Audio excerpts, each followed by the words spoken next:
We are at the Grand Old Game Room Expo. This is Nico with MTAC.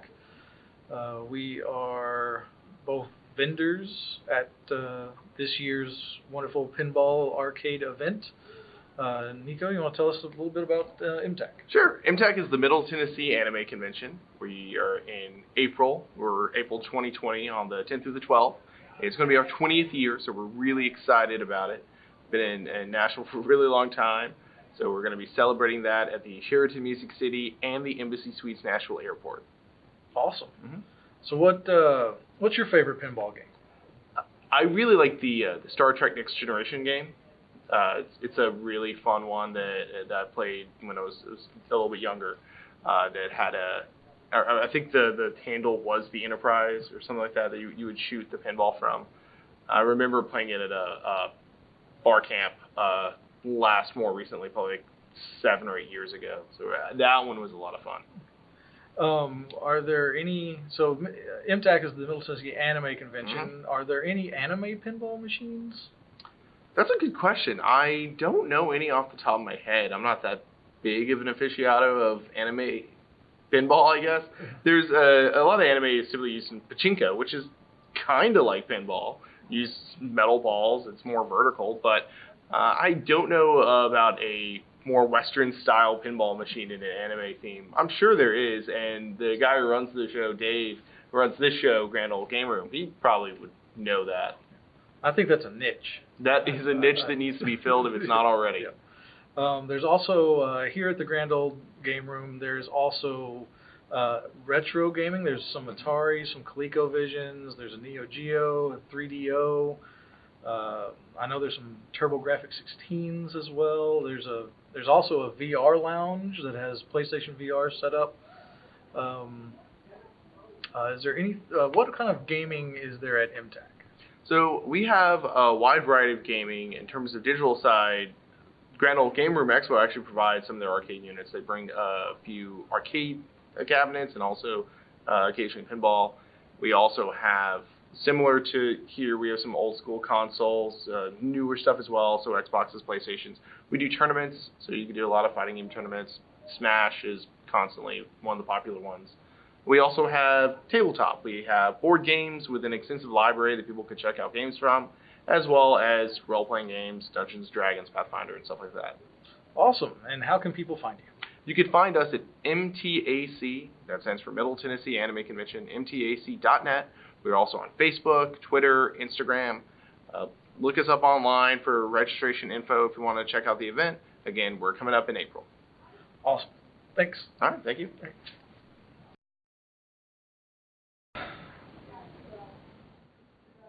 All right, well, we're Music City Geeks here at the Grand Old Game Expo, and we're here with RetroTech. Why don't you tell us a little bit about what you do and why you're here? Hey, I'm Steve, and I'm with RetroTech, and I am a specialist in repairing and restoring CRTs mostly. That could be anything from like your consumer old home television that used to have, or as high-end complex as commercial grade, like high-end Sony PVMs and BVMs, broadcast view or video monitors. And so I come to the show to set up a booth, and we also have a lot of video games we sell, and then also to enjoy the video games and arcade and pinball and everything. All right. The Grand Old Game Room is mostly stand-up arcade machines and pinball machines, but they do a bunch of retro gaming.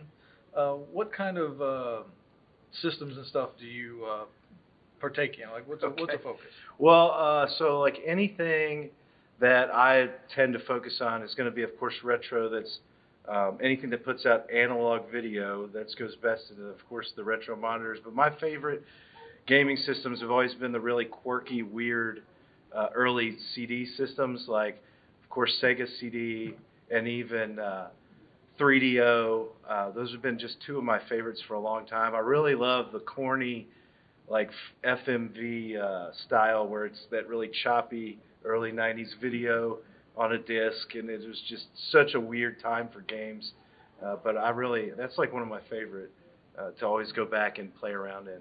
Did you ever get your hands on the what was it, the Nintendo 64 CD? Or no, that was a hard drive. That was the hard drive disc. There was a CD for a Super Nintendo? Yeah, there is. So there's a prototype that was half Super Nintendo, half Sony PlayStation that was put together before PlayStation became PlayStation because they had to, they had a deal with Nintendo that fell apart, and that's when they broke up. But they actually had a Super Nintendo. So no, I mean, I don't know how many there are of those, but I think that guy was trying to auction that thing off. It'll probably go for $1 million or something.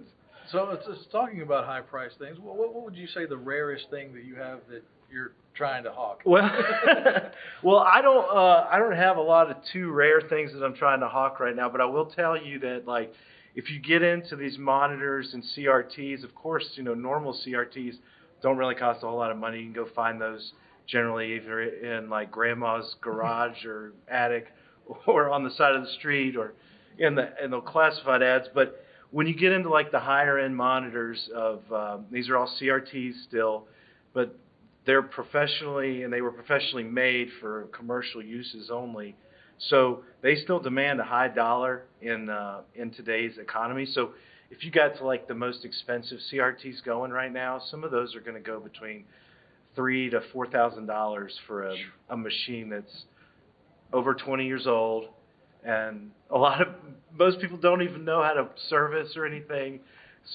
But that's the most expensive ones, and the reason for those is they can still do old analog video like the gaming consoles, but they can actually reach all the way into the high def spectrum and get into 1080 it's just 1080i, but they can actually display up to 1080 in resolution, so you can do modern and old gaming on it. So do you also repair arcade cabinet CRTs? I have done. I own a Neo Geo MVS 4-slot machine, so I've done some maintenance on that.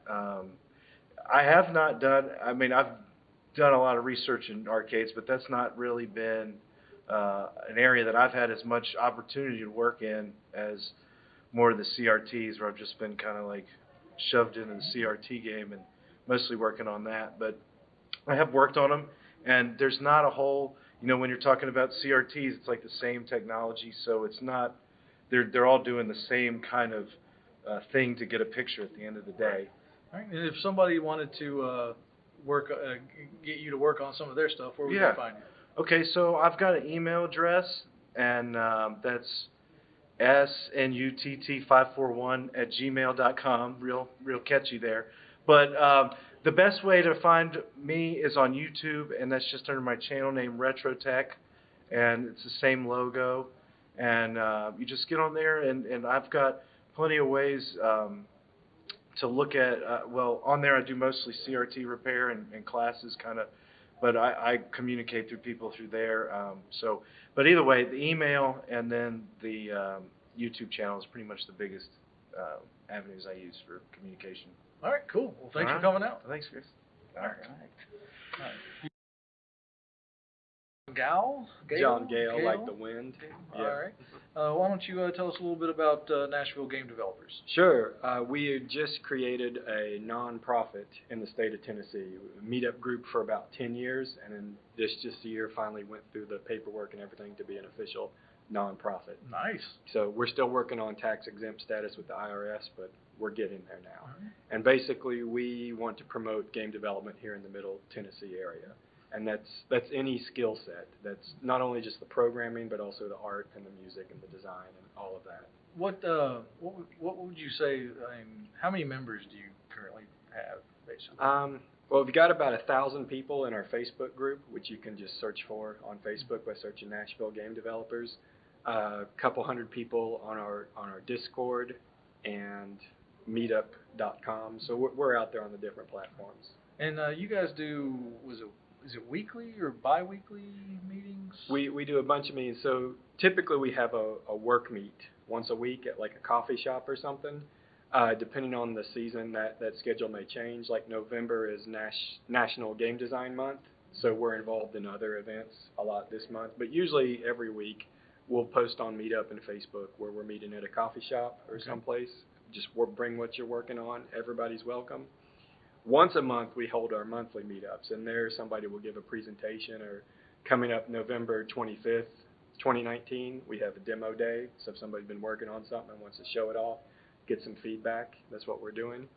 And then we do the game jams throughout the year. Yeah, there's actually a one big global game jam. Every year.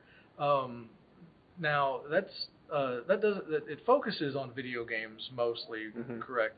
But it's not limited to that. You can you can create card games or board games, just whatever they want to do at the time. How often does a game at a game jam actually become published and become a thing?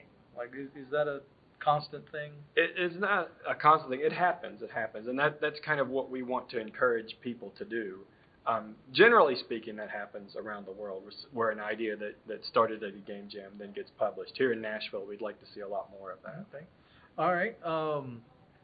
So here at the Grand Ole Game Room, we've got stand-up arcade machines, we've got pinball machines, we even have retro gaming. You got old school Atari games, ColecoVisions. There's even a couple of Dreamcasts in there. Oh yeah. And we've got a VR lounge and everything. What platform of game would you say is your favorite?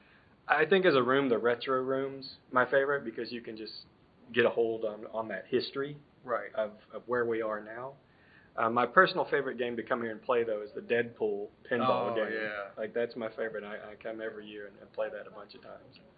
All right. And how can people find out more about Nashville Game Developers? Yeah, nashgamedev.org, or find the Facebook group or meetup.com. I think that's where, especially in our Facebook group, that's where the most active discussion's going on, and on our Discord. But if you're on Facebook and meetup.com, that's when you'll see if an event.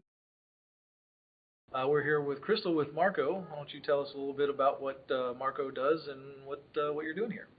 So Marco Specialties is the #1 provider of pinball parts. We're the #1 supplier online. We have a bunch of parts. You can go online and get them, and we come to shows. We represent, have pins. Yeah. You've got actually. You're also here showcasing Stern. Is that right? Yeah, we have a partnership with Stern where we bring any kind of new titles that they have. We try and bring some in and showcase them and show people what they're like, get them to play it, and yeah. Okay. Can you tell us about some of the machines that you've brought in to this show? Yeah, sure. We've got new Elvira, which just came out like last month. We've got new Jurassic Park, which is new at the end of the summertime. We've got Premium Pro, I believe, Jurassic Park, and then the new Elvira. So, and then a few other titles which have been out for a while. So, like, we have the new Star Wars comic version, which is basically an alternate kind of art. And we have Deadpool and Guardians of the Galaxy. Yeah. Okay. So sometimes we'll throw in some like older titles just to kind of keep things new, and we have a Star Trek Vault Edition, which is really great. I'm definitely looking forward to playing that one. Yeah, it's awesome. So the Grand Ole Game Room, we also have stand-up arcade machines. There's also a retro panel or room that has Atari and ColecoVision, Dreamcast, and all that stuff. We also have a VR thing. Other than pinball, what would you say your favorite kind of platform is? Oh gosh, I really love traditional, like old school arcade. Like I really love Q*bert. That's like my jam. They've got one for sale in there. It's like $3,200. I've heard it. Oh my gosh, it's the best. I like Q*bert. I like Joust. I like Tetris. Like anything that's like late mid '80s kind of arcade stuff. I really like a lot. Nice. So, and I also do like air hockey. So. They've got one of those in there too. Yep. So how can they find more about Marco? So you can find us online. We're marcospecialties.com. Any kind of parts that you're looking for, we'll try and find them or have them for you. We're online. We have Instagram. We have Facebook and YouTube. If you want any kind of video content, you can go to Marco TV. Find us on YouTube there. So just look for Marco Specialties or Marco Pinball. Awesome. Yeah. Well, thanks for coming out. Yeah, thank you for having us. Okay, we're here with Mark with Comic City Conventions. Tell us a little bit about what you do and why you're here. Well, I I'm here because I'm selling stuff, but mainly I travel around the country doing conventions almost every weekend, selling Silver and Gold Age comics, celebrity autographs, toys, whatever the show kind of calls for. And I've been doing it for 31 years now. Okay. So. All right, what kind of stuff are you selling here? This weekend at the game show, we're selling celebrity autographs and art prints, and we brought the world famous spin wheel to spin and win stuff, from Mario stuff to calendars and weird stuff. That's just a little bit of everything. So. Okay. You say you do events all the time throughout the year. And what's your next event? Next weekend, I'm in Pigeon Forge at Marble City Con, and then the weekend after that, I'm in Louisville at Galaxicon. Then my event will be in town. Okay, and that's December 1st? December 1st in Nashville. Yeah, the day before will be November 30th in Clarksville, and then we come down to Nashville that Sunday. Okay, and tell me a little bit about those events. What are those going to be like? The Clarksville event's a small event. It's a sci-fi Clarksville. We've got a couple of guests with some independent horror films and some authors and artists. It's a really small event, but it's just more. We do it for the military because all the military and their families in for free. Of course, Fort Campbell's there, so it's kind of our way of saying thank you. Okay. Then we come down to Nashville, and for Nashville, it's our regular December show. It's 35,000 square feet we're filling up. Brand new fairground. Brand new fairgrounds, and this year we're incorporating a new vinyl and record convention in it as well. Nice. It was 2 separate shows, and I switched it around to make it inside one building, so one price gets you into both. Nice. And we've got some really cool guests for that one coming out. All right. So here at the Gaming Expo, there's stand-up arcades, pinball machines. There's even retro gaming, old school Nintendo, Atari, and all that stuff. What would be your favorite game? I'm not a big gamer, but I did play Duck Hunt yesterday for like 30 minutes. So I got to like level 13. How often did you want to shoot the dog? You want to shoot the dog whenever he laughs at you. You still pull the trigger. So, but I grew up with a full-size Galaga arcade machine and a Centipede machine in my house because my parents at one time ran a bar with the video games. When it shut down, the games came to our house. So I lived playing Galaga and Centipede for hours at a time. Awesome. So. Yeah. And how can other people find more information about what you do? Always go to the website, which is just comiccityconventions.com, or hit me at Facebook, Mark Ballard, and all the shows have their own page, but it's easier to hit me. I can direct you to since there's multiple pages, to which show you want to go to about which city. So All right. It's our 26th year of having shows in Nashville. Nice. So. All right. Well, thanks for coming out. Thank you for coming out. Come on out, guys. Hit some pinball games. Come see me. All right, we're here with Broken Token. This is Brent.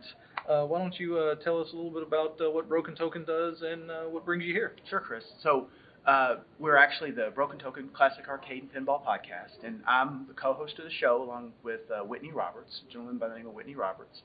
And we cover all topics that are classic arcade, pinball, and video. And admittedly, I know classic's in the title, but pinball tends to be an ever-evolving topic. So, of course, we do get into the newer offerings. Okay. All right. How long have you been doing this?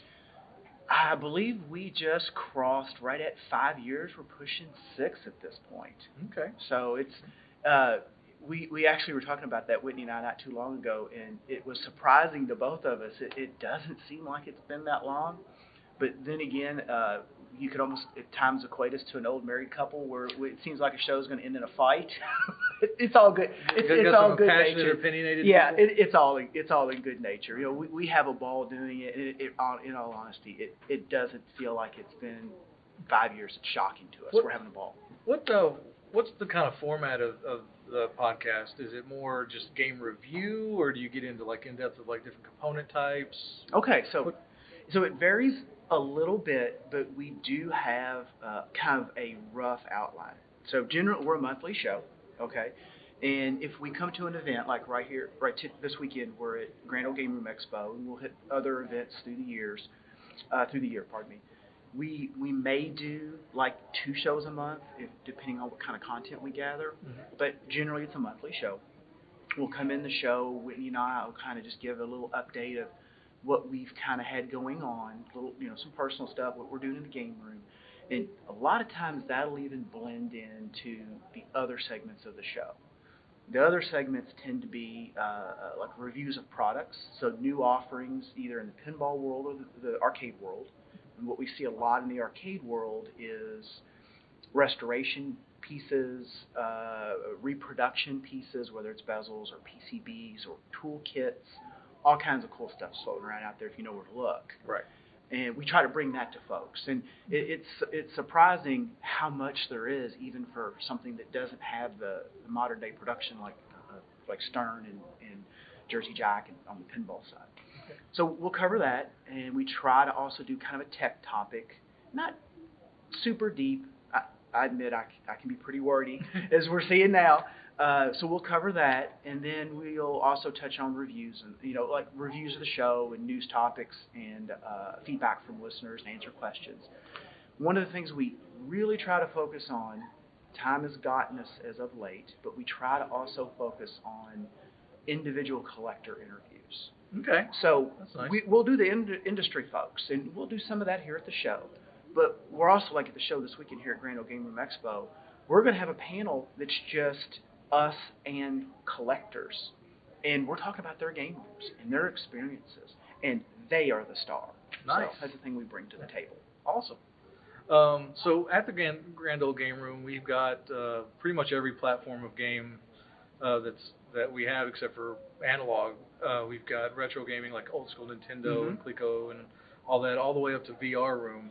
What would be your, other than pinball and stand-up arcade, what's your favorite kind of game that would be here? So I grew up in the Atari 2600 generation. And then when I transitioned into my first computer, it was Commodore. So no Commodore, no home computer outside of, I think there's an Atari, early Atari stuff in the console room. But outside of arcade and pinball, 2600 Goddard, Got a little good adventure. Oh yeah, River Raid, and big Activision fan, and Whitney, my co-host, he is the consummate Activision fan. Nice. So yes, absolutely. All right. Well, how can other people find out more about what you guys do? Where can they find you online? Okay, so the website is everyone knows that anymore. BrokenToken.com. And then Facebook / Broken Token, Facebook.com/Broken Token, and Twitter is @BrokenToken. Awesome. Well, thanks for coming out, and nice to have you. Oh, I appreciate it. Thank you, Chris. All right, well, we're here with Nick from Nick's Beat Art. Why don't you tell us a little bit about what you do and why you're here? So, I'm Nick. I make these things called perler beads. That's the American brand, perler beads, so that's just what most people call them. They're also known as melty beads, fuse beads. There's different brands you can get, but Perler is the name brand, and it's the best quality that I've found. So I mostly make video game sprites, and the beads go on a square pegboard, and once I get the pattern put together, each individual bead put down with, I use my hands to put every bead down, and then I iron it with a regular household iron through parchment paper, so the heat transfers, but the plastic doesn't melt to the iron. Right. Most people who come to my booth, a lot of them they'll mention, oh, I did this as a kid, or I used to do this in church, which is cool. It kind of makes a personal connection between the person and what they're seeing. I sense a lot of nostalgia when people are looking. But I would say what I do is far more advanced than what most people are doing at home. Right. Because I've been doing it for so long, and I try more complicated things, and also I put magnets on the back of all of my stuff, so it's pretty useful. You can use it as a fridge magnet or a locker, or you could put it on anything, any magnetic surface. But I do it in my downtime, and it's just something I really enjoy. It fits my personality. Okay. So this is kind of like a hobby that's just kind of progressed into a side business kind of thing. Right. Yeah, I saw, the first time I ever saw him was at a convention in Murfreesboro. It was just a one-day comic day. And at the Clarion out there, a lot of people from around here have probably been out there before for National Anime Day. And I was like, I thought this was probably 7 years ago. I was like, these are so cool. And I was asking the people, like, now I get that question a lot. What is this? Like, and I was asking that same question. And I went to Hobby Lobby or Joann's, I think, and I got a kit, and I just started doing it. And I never thought I would sell or anything, but I just started making like stuff. And all of a sudden I had like, 100 items. And I was like, what am I going to do with all this? So I got like a little $30 space at a one-day anime day. And, I made a little bit of money, and I was like, oh, this is pretty cool. Like, I enjoy making it, and then I can sell it and make a little bit of extra money. And so it advanced and advanced, and, I've done well enough that it's helped me, pay off my car. Nice. Help me with the down payment on my house.